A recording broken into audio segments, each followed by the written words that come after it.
O pecado faz divisão entre Deus e o homem. E Deus vem até o homem e apresenta a salvação, o seu Filho crucificado. Mas precisa haver arrependimento, precisa haver aceitação. Mas quem recebe a Cristo? Como diz lá em Isaías, quem deu crédito à nossa pregação?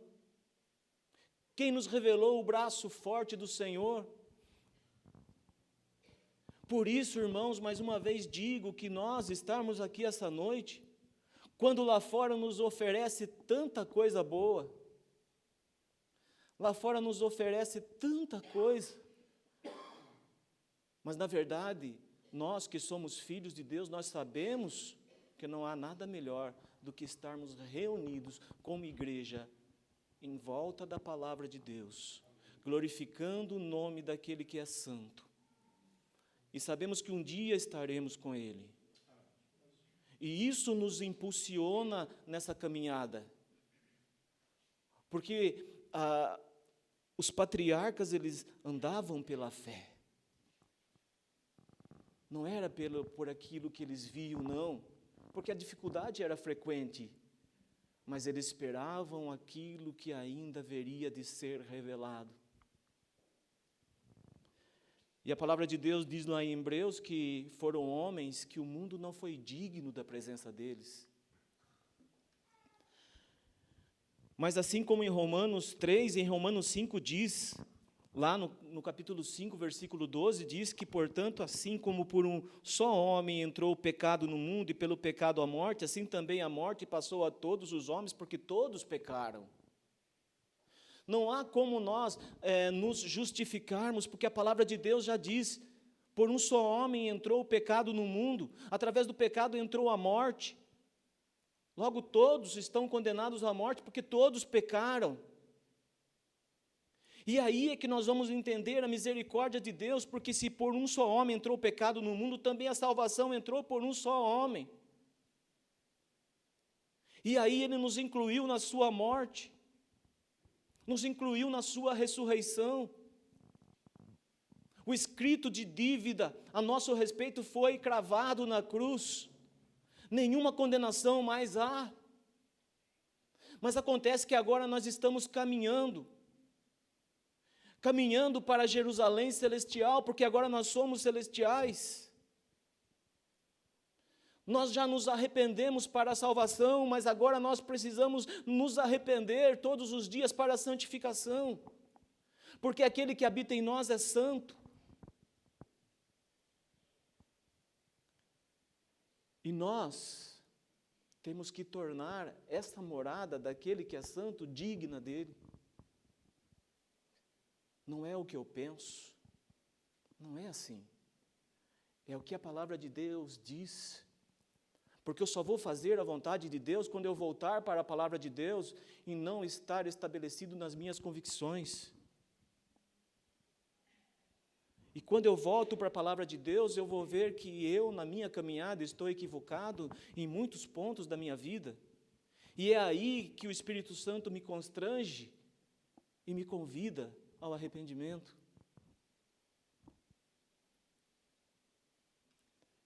E a palavra de Deus diz que há júbilo diante dos anjos de Deus por um pecador que se arrepende. Quando fala júbilo, fala de uma alegria extrema, que nós não podemos imaginar. Fala de um grande contentamento, e é Deus que se alegra, porque os anjos estão diante de Deus, e a palavra de Deus diz que há júbilo diante dos anjos de Deus, quando um pecador se arrepende. E quando eu vou ler lá em 2 Pedro, irmãos, é a palavra de Deus, no capítulo 3, 8 e 9, diz assim, ó: há todavia uma coisa, amados, que não deveis esquecer, que para o Senhor um dia é como 1000 anos, e 1000 anos como um dia. Nós precisamos entender isso, porque às vezes passa na nossa mente que estar servindo a Deus aqui é em vão, porque tudo é demorado. Como que eu posso almejar a volta de Jesus, se desde a antiguidade já anunciavam a volta dele, e os apóstolos diziam, olha, o Senhor está às portas, o Senhor está voltando, mas já se passaram mais de 2000 anos. Mas a própria ciência diz que o tempo é relativo. O Senhor não demora, o Senhor não se atrasa. A Ele pertence o tempo, a Ele pertence todas as coisas. E aí continua dizendo a palavra de Deus, não retarda o Senhor a sua promessa, como alguns a julgam demorada. E esse julgar demorado, irmãos, é por causa disso que nós vemos um mundo perdido e caído. Porque as pessoas procuram preencher o seu tempo naquilo que o mundo oferece, em toda a distração possível que o mundo oferece. Um homem desprovido de Deus procura preencher a sua solidão, o seu contentamento, o seu tempo, nas coisas que o mundo oferece, mas os filhos de Deus não. Eles têm que estar atentos, porque o Senhor em breve vem. E o Senhor está voltando. O Senhor está às portas. Quando nós olhamos para a nossa vida hoje e pensamos há 30, 40 anos atrás, nós ficamos perplexos. Como passou tão rápido? Dá uma viajada lá na sua infância, para você entender. E aí você percebe que o Senhor está às portas. O Senhor não retarda a sua promessa, não. O Senhor não demora. Pelo contrário, Ele é longânimo. Deus é longânimo, generoso para conosco, generoso para a sua criação. Nós julgamos a volta de Cristo demorada? Não. O Senhor é longânimo, Ele é generoso. E por que Ele é generoso? Não querendo que nenhum pereça, senão que todos cheguem ao arrependimento. A vontade de Deus é que todos cheguem ao arrependimento, que todos se arrependam. Mas nós não entendemos isso. Nós não entendemos isso porque nós somos tão querendo as coisas para ontem, né? É tanta correria na nossa vida, é tanta coisa que nós precisamos fazer, e às vezes nós esquecemos que há um Deus que supre as nossas necessidades. Mas Deus trabalha na nossa vida. Deus trabalha na vida dos seus. Deus trabalha. E Ele usa coisas inimagináveis para trabalhar conosco. E nós sabemos disso. Nós sabemos como nós nos rendemos ao Senhor. Nós sabemos como nós estávamos no momento que nós ouvimos o Evangelho de salvação. Nós sabemos, porque ficou marcado em nós. E por isso hoje, por estarmos aqui, as nossas palavras deviam ser de agradecimento, agradecimento, agradecimento a esse Deus maravilhoso, porque imerecidos nós somos. Mas o Filho de Deus nos colocou em uma posição de merecedor diante do Pai, e por isso nós somos chamados filhos de Deus. E por isso hoje nós somos chamados igreja de Deus, povo de Deus, escolhidos de Deus, propriedade exclusiva dEle. E o Senhor trabalha conosco para nos levar ao arrependimento. Por quê? Tem visto o meu servo Jó, homem justo, íntegro, reto. Poderia dizer mais, não há nele dolo algum, não há nada nele que o desabone diante de mim.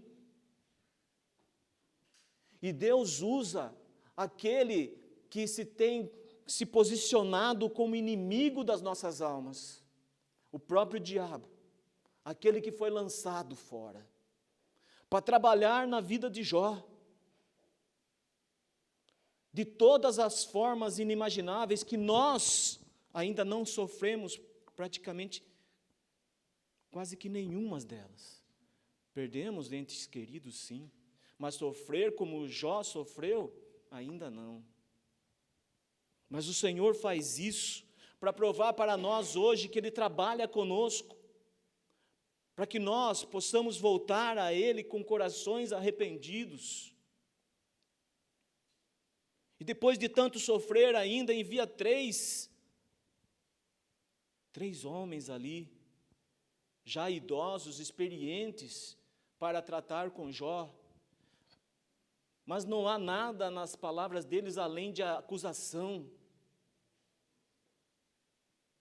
Mas ali há um jovem ali.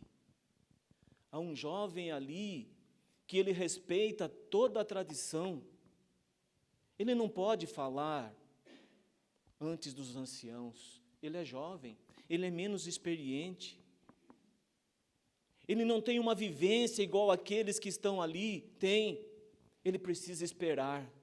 Quando todos aqueles três ali tiver acabado e nada mais tendo a falar, aí ele pode se pronunciar, e é isso que ele faz. Ele aguarda o momento. Ele pede autorização para falar, e é ele que Deus usa para falar com Jó. E somente depois que esse jovem fala, é que Deus então fala com Jó. Ah, mas no final é maravilhoso, porque Jó vai confessar: ah, meu Senhor, eu te conhecia só de ouvir, mas agora os meus olhos te veem. Por isso me abomino e me arrependo no pó e na cinza. É arrependimento verdadeiro diante de Deus, é transformação de vida, porque houve arrependimento.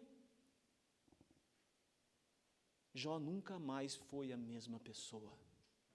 Nunca mais. Nunca mais. Porque o conhecer por ouvir, agora ele conhece porque ele vê. Deus trabalhou tanto na vida dele, que Deus não se apresentou a ele pessoalmente, mas o tanto que Deus trabalhou com ele, leva a ele ter um conhecimento pleno de Deus. Ele fala: eu conheço tanto agora, que eu posso até ver. E é isso que o Senhor quer que aconteça conosco. Que nós o conheçamos mais e mais, assim como Jó confessou ali, que ele não era ninguém diante da grandeza do Deus que ele servia, mas não o conhecia o suficiente, mas que agora o conhecimento dele o levava a enxergar a divindade de Deus. Mas o mundo não crê, o mundo não ouve, o mundo não dá crédito. Mas, irmãos, é verdade que existem pessoas sedentas por conhecer a esse Deus maravilhoso. E o Senhor nos convoca para anunciarmos esse evangelho que leva ao arrependimento. O Senhor nos tem convocado para anunciar o seu evangelho, o evangelho do seu Filho. Arrependei-vos, arrependei-vos. Há pessoas sedentas por ouvir a palavra de Deus, em toda parte do mundo. Havia um homem chamado Zaqueu, ele quer ver o Senhor, ele já ouviu falar, não, mas ouvir não é suficiente, ele quer ver. Ele é chefe dos publicanos, ele não pode entrar nas sinagogas para ouvir a palavra de Deus, não. Ele é odiado pela sociedade israelita, porque ele é chefe daqueles que cobram impostos, ele é rico, mas ele quer conhecer a esse Jesus tão maravilhoso que ele tem ouvido falar, mas ele não consegue na sua estatura, a multidão é grande, ele sobe na árvore, e o Senhor sabe que ele está lá. Assim como o Senhor diz para Natanael: eu te vi embaixo da figueira. E pasmem, um dia quando nós achávamos que não havia esperança para nós, o Senhor nos viu. O Senhor achegou-se até nós, assim como se achegou a Zaqueu e disse: Zaqueu, desce depressa, porque hoje me convém estar na sua casa. E a palavra de Deus diz que Zaqueu desceu depressa e recebeu o Senhor com alegria na sua casa. E o Senhor está falando ali, anunciando o evangelho de arrependimento, falando da palavra de Deus, falando do amor de Deus. Em determinado momento, Zaqueu diz: Senhor, eu resolvo que vou dar metade daquilo que eu possuo aos pobres. E se há alguém que eu tenha defraudado, restituirei 4 vezes mais. Nesse momento, houve júbilo no céu, diante dos anjos de Deus. Porque Jesus disse: hoje houve salvação nessa casa. Porque o homem ali, caído, pecador, rejeitado pela sociedade, por aquilo que ele exercia como profissão, se arrependeu aos pés do Senhor. E se reconheceu como pecador. Hoje houve salvação nessa casa. Esse é o arrependimento para a salvação. Mas nós, que somos salvos, precisamos ter uma vida de arrependimento diante do Senhor. E você pode perguntar: mas Sidney, o que é uma vida de arrependimento? Eu já sou filho de Deus. Sim, nós vamos ter uma vida de arrependimento quando nós entendermos, quando Jesus olha para os seus e diz: se alguém quiser vir após mim, negue-se a si mesmo dia a dia, tome a sua cruz e me siga. Uma vida de arrependimento é negar-se a si mesmo dia a dia, e dia a dia tomar a sua cruz e seguir a Cristo. É uma vida de arrependimento. E é isso que Jesus chama os seus. Vocês querem vir após mim?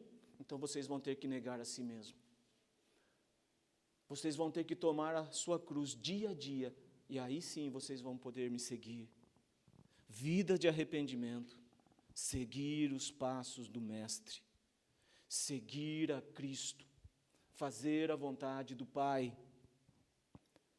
Vida de arrependimento, quando eu entendo, quando Paulo está escrevendo ali aos Romanos, ali no capítulo 12, ele chega ali no último versículo e diz: olha, não te deixes vencer do mal, mas vence o mal com o bem.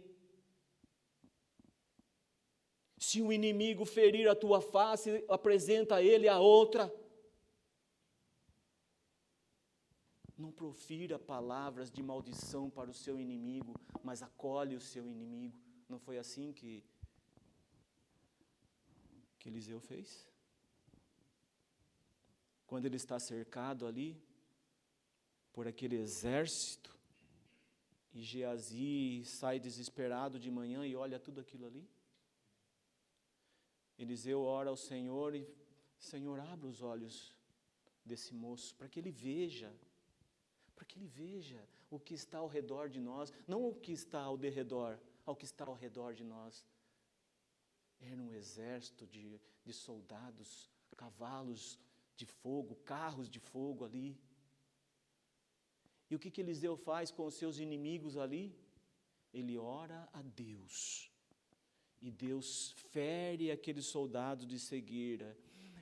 E Eliseu leva eles lá no centro de Samaria. E o que Eliseu faz diante do rei? O rei quer passar todos ao fio de espada. Eliseu fala: não. Aqueles que você fizer prisioneiro, a esses você pode fazer o que quiser, mas esses não.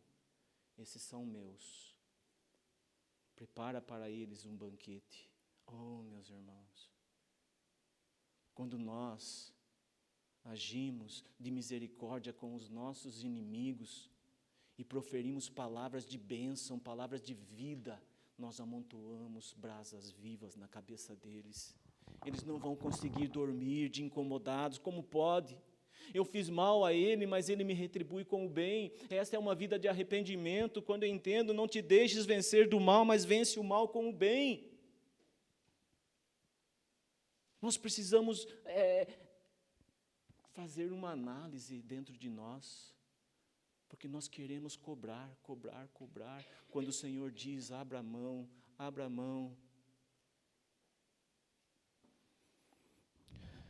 para o bem nosso mesmo. Nós vamos entender o que é viver uma vida de arrependimento quando nós entendermos o que Paulo escreve aos Gálatas, lá no capítulo 2, do versículo 20, que diz, já não sou eu quem vive, mas Cristo vive em mim, e esse viver que agora tenho na carne, vivo pela fé no Filho de Deus, que me amou e a si mesmo se entregou por mim. Não sou mais eu que vivo. Uma vida de arrependimento é a vida de Cristo em mim, onde eu não sou nada e Cristo é tudo. Onde eu não olho para mim, para as minhas fraquezas, mas eu olho para o Mestre, para aquele que me fez digno de ser chamado Filho de Deus. Já não sou mais eu quem vivo, mas é Cristo que vive em mim. Essa é uma vida de arrependimento diante de Deus, e Deus se alegra. Deus se alegra. Ah, meus irmãos, mas que vida de arrependimento! Como que eu posso viver uma vida de arrependimento de Deus? Sim, há possibilidade. Porque quando nós vemos que Davi, e nós lemos a respeito de Davi, no livro de Atos, no capítulo 3, irmãos, é maravilhoso.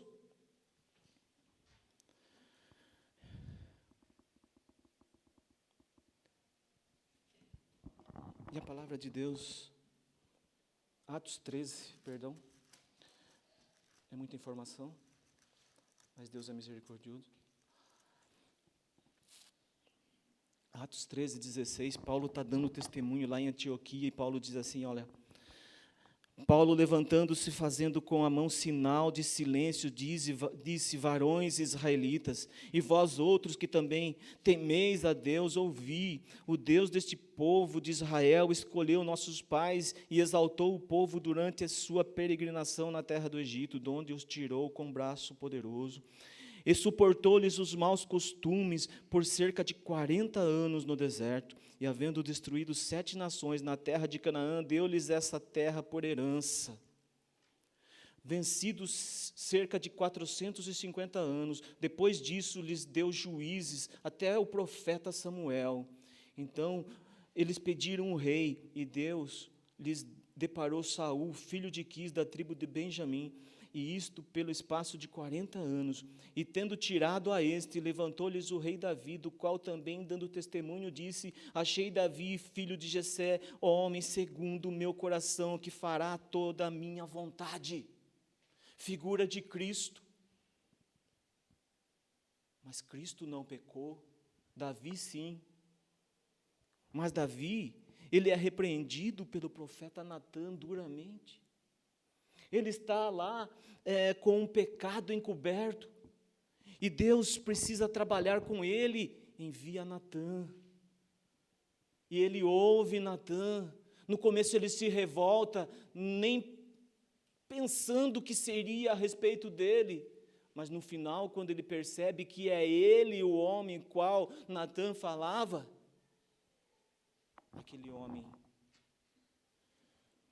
se arrepende, como Jó se arrependeu, no pó e na cinza. Por isso que ele é chamado de um homem segundo o coração de Deus. E aí nós vamos entender por quê? Porque esse arrependimento diante de tudo aquilo que ele havia feito para Urias e a sua esposa, leva ele com o coração arrependido a escrever o Salmo 51.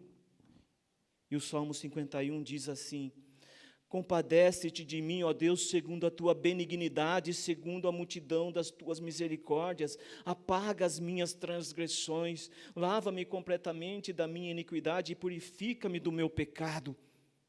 Ele viu, ele percebeu agora o seu pecado, ele entendeu o tamanho do pecado que ele cometeu, Mas ele se arrepende. Pequei contra ti somente, e fiz o que é mal perante os teus olhos, de maneira que serás tido por justo no teu falar e puro no teu julgar.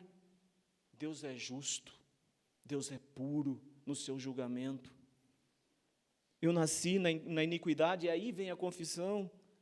E em pecado concebeu minha mãe, eis que te comprases na verdade, no íntimo e no recôndito, no desconhecido, no secreto, no oculto, me fazes conhecer a sabedoria.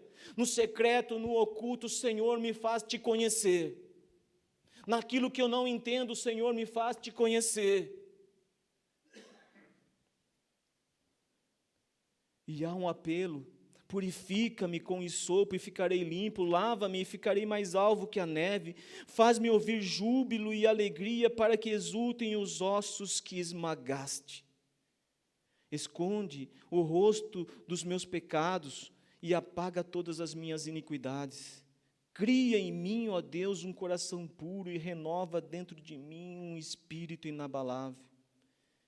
E ele continua clamando pela misericórdia de Deus: não me repulses da tua presença, nem me retires o teu Santo Espírito.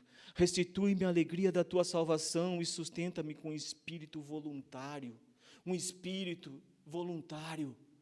Eu quero servir-te, Senhor, sem esperar nada em troca.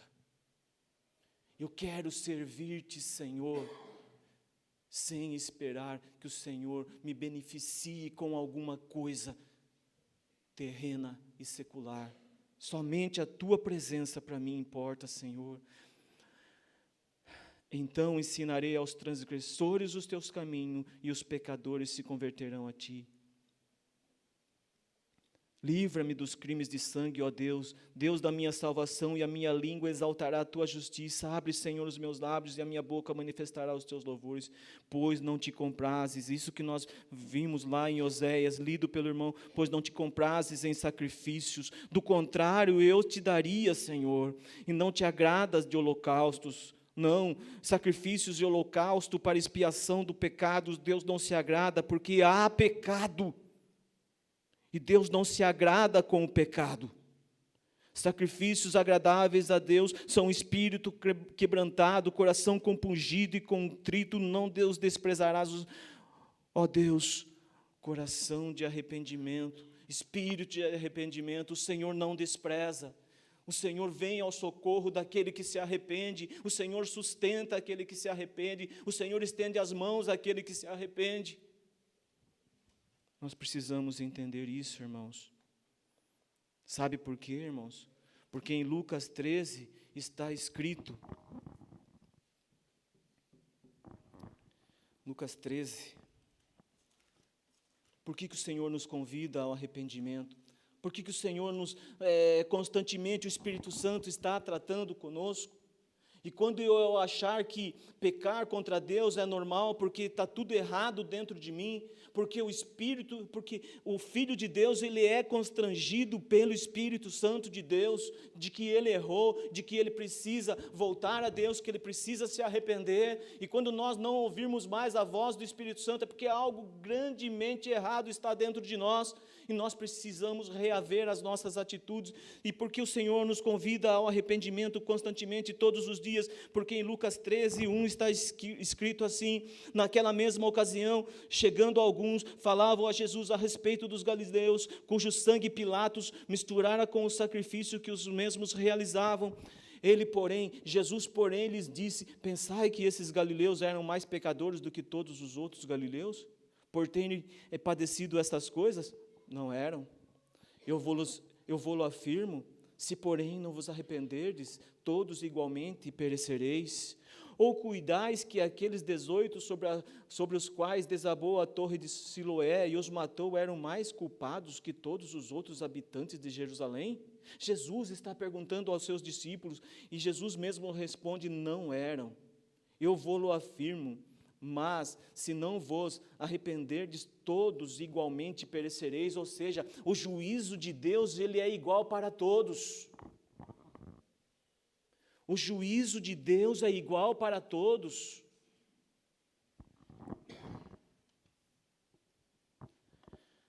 Por isso o Senhor nos convida ao arrependimento. Vida de arrependimento. Vida de arrependimento. Mesmo que a palavra de Deus diz que o Senhor não levou em conta os tempos da ignorância, mas agora, porém, notifica a todos os homens, em toda parte, que se arrependam. A partir do momento que nós conhecemos a Cristo, nós devemos ter em nós um coração compungido, contrito, para podermos ser agradáveis ao Senhor, aceitos pelo Senhor. E a mesma palavra de Deus diz em Apocalipse 3, eu repreendo e disciplino a quantos amo, sê pois zeloso e arrepende-te. O Senhor está nos convidando ao arrependimento. O Senhor está nos chamando ao arrependimento, porque o que Ele tem para nos oferecer é muito melhor do que tudo que nós possamos imaginar e muito maior do que tudo que nós possamos ter e obter nessa vida terrena e passageira. Por isso o Senhor nos chama ao arrependimento. E é interessante que a palavra de Deus ela se completa, porque a palavra de Deus diz em João 34, no 4:34 diz, disse-lhe Jesus, no momento em que Jesus está ali com a samaritana anunciando o Evangelho, se revelando a ela o vendo como profeta, mas ele se apresentando como Messias. No momento em que ela sai para chamar mais pessoas para ouvir a palavra de Deus, para anunciar que ela teve um encontro com um Messias tão esperado. A palavra de Deus diz que nesse momento os discípulos chegam-se a Jesus, eles que vieram da cidade com mantimento, com comida, e diz, Senhor, o Senhor precisa comer alguma coisa, o Senhor precisa se alimentar. Jesus diz para ele, olha, eu tenho uma comida que vós não conhecem. Eles não entendem, alguém trouxe comida para o mestre, e Jesus disse a eles, novamente, por terem insistido para que o mestre comesse, Jesus disse, a minha comida consiste em fazer a vontade daquele que me enviou e realizar a sua obra. A minha comida consiste em fazer a vontade daquele que me enviou e realizar a sua obra. E é interessante que Jesus ele veio realizar a obra de Deus, fazer a vontade de Deus, e ele foi completo na sua missão. E a palavra de Deus diz lá em Mateus 3,17, quando Jesus é batizado, eis uma voz dos céus que dizia, este é meu filho amado em quem me comprazo, em quem eu tenho toda a minha alegria. Por quê? Porque Jesus fazia a vontade do Pai. Por isso Deus tinha prazer na vida dele. E é maravilhoso que lá em Romanos 12 diz, a vontade de Deus é boa, agradável e perfeita. Mas qual é a vontade de Deus?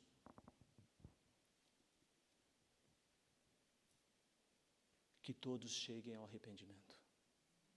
A vontade de Deus é que nenhum pereça, que ninguém pereça, mas que todos cheguem ao arrependimento, que todos cheguem ao conhecimento da salvação. E o que Jesus está anunciando? Salvação. Está fazendo a vontade do Pai, porque a vontade do Pai é que ninguém se perca, mas que todos cheguem ao arrependimento. E há júbilo diante dos anjos, como nós já lemos. Há júbilo diante dos anjos de Deus por um pecador que se arrepende. Então fazer a vontade de Deus, eu entendo que é anunciar o Evangelho, porque se Deus se alegra quando um pecador se arrepende, é porque a vontade dele está sendo feita, porque um pecador regenerado está anunciando o Evangelho da salvação. A vontade de Deus está sendo feita, por isso há alegria nos céus, porque um pecador regenerado anuncia o Evangelho de salvação, e um pecador que ainda não conhece, ouvindo o Evangelho da salvação, se arrepende. A vontade de Deus está sendo feita. Há júbilo no céu, há festa no céu, há alegria de Deus, porque a sua vontade está sendo feita. Não é maravilhoso isso? Se isso não for maravilhoso para nós, eu não entendo o que é maravilhoso para nós, irmãos. Porque a palavra de Deus, ela é maravilhosa, ela é completa, ela não se contradiz. Assim como a vontade de Deus, a sua palavra é perfeita, boa e agradável. Mas para encerrar, irmãos, por que Jesus disse, quando ele soube que João Batista estava preso, e Jesus começa o seu ministério arrependei-vos. Por quê? Por que ele chama o povo ao arrependimento? Porque logo em seguida ele diria, porque está próximo o reino dos céus. Arrependei-vos porque está próximo o reino dos céus. Por que ele convida o povo ao arrependimento? Porque lá em Atos 17:31 diz que Deus estabeleceu um dia em que há de julgar o mundo com justiça por meio de um varão que destinou e acreditou diante de todos, ressuscitando-o dentre os mortos. Haverá um dia que Deus vai exercer o juízo entre todos os povos, e por isso o Senhor nos chama ao arrependimento. Por isso Jesus diz, arrependei-vos. Por isso que João Batista pregava, arrependei-vos, porque chegará o dia em que Deus vai julgar todos os povos com justiça, porque Deus é misericordioso sim, mas é justo. Por que o Senhor diz, arrependei-vos? Porque mais tarde ele iria dizer aos seus discípulos, olha, haverá um rei que vai separar as ovelhas dos bodes. As ovelhas vão para a sua direita, os bodes vão para a sua esquerda. E sabe o que ele vai dizer para aqueles que estão à sua direita? Vinde benditos de meu Pai, entrai na posse do reino que vos está preparado desde a fundação do mundo. Por isso o Senhor diz, arrependei-vos, para que nós, como igreja, não venhamos a estar do lado esquerdo, quando o mesmo rei vai dizer, olha, apartai-vos de mim, malditos, para o fogo eterno, preparado para o diabo e os seus anjos. Foi por isso que o Senhor disse, arrependei-vos, arrependei-vos, arrependei-vos, para que nós possamos ser participantes da glória de Deus. Sabe por que o Senhor diz, arrependei-vos, irmãos? Porque quando Jesus diz para o apóstolo João, quando ele é arrebatado ali, escreve as cartas para a igreja, as 7 igrejas. E quando nós lemos as cartas das igrejas, nós vamos ver que ali há palavra de exortação. E quando há palavra de exortação, é chamando ao arrependimento. Reveja as suas atitudes e volta. E aquele que se arrepende, quando escreve para Éfeso, diz, para aquele que se arrepende, que volta ao Senhor, esse sim será vencedor, e ao vencedor dar-lhe-ei que se alimente da árvore da vida que se encontra no paraíso de Deus. Para Esmirna diz, ao vencedor de nenhum modo sofrerá o dano da segunda morte. Para a igreja de Pérgamo, ao vencedor dar-lhe-ei do maná escondido, bem como lhe darei uma pedrinha branca, e sobre essa pedrinha escrito um nome novo, o qual ninguém conhece, exceto aquele que o recebe. Para a igreja de Tiatira, ao vencedor que guardar até o fim as minhas obras, eu lhe darei autoridade sobre as nações, e com cetro de ferro as regerá e as reduzirá a pedaços como que se fossem objetos de barro, assim como também eu recebi de meu Pai, dar-lhe-eis ainda a estrela da manhã. Para Sardes, ao vencedor será assim vestido de vestiduras brancas, e de modo nenhum apagarei o seu nome do livro da vida, pelo contrário, confessarei o seu nome diante de meu Pai e diante dos anjos. Para Filadélfia, ao vencedor, falo-ei coluna no santuário do meu Deus, e daí jamais sairá. Gravarei também sobre ele o nome do meu Deus, o nome da cidade do meu Deus, a nova Jerusalém, que desce do céu, vinda da parte do meu Deus, e o meu novo nome. Ao que se arrepender, dar-lhe-ei sentar-se comigo no meu trono, assim como também eu venci e me sentei com meu Pai no seu trono. Essa para a igreja de Laodiceia. Mas é interessante que no final das cartas, o Senhor orienta, quem tem ouvidos ouça o que o Espírito diz às igrejas. Arrependei-vos. Arrependei-vos. O que nós estamos fazendo aqui, irmãos? Se não for para fazer a vontade de Deus, anunciar o evangelho da salvação, para que o pecador se arrependa, e todos os dias nos arrepender daquilo que nós fizermos e que venha desagradar a esse Deus maravilhoso. Ter uma vida de arrependimento, assim como Davi teve. Nós não estamos isentos de pecar, mas nós somos filhos de Deus, regenerados sim, justificados sim, salvos sim, mas precisamos nos arrepender todos os dias, todos os dias. Se esse mundo nos entristece, irmãos, nós precisamos saber de algo tão maravilhoso, que um dia nós estaremos diante dele. E Apocalipse 21 diz que o próprio Deus enxugará toda a nossas lágrimas. Nós estaremos diante dele. Lá não haverá mais pranto, não haverá mais choro, não haverá mais dor. A morte não habita lá. Mas nós precisamos refletir o que nós estamos fazendo hoje. E voltar a Deus com o coração compungido, contrito, arrependido. Porque de tudo isso que nós pudemos ver aqui, irmãos, de tudo aquilo que o Senhor tem para nós, e de tudo aquilo que nós já ouvimos na nossa vida, e de tudo aquilo que nós possamos ouvir, em qualquer parte que nós estejamos, a coisa mais triste de se ouvir será naquele dia em que o Senhor disser: apartai-vos de mim, porque eu não vos conheço. Que Deus tenha misericórdia de nós, irmãos. Graça e paz a todos.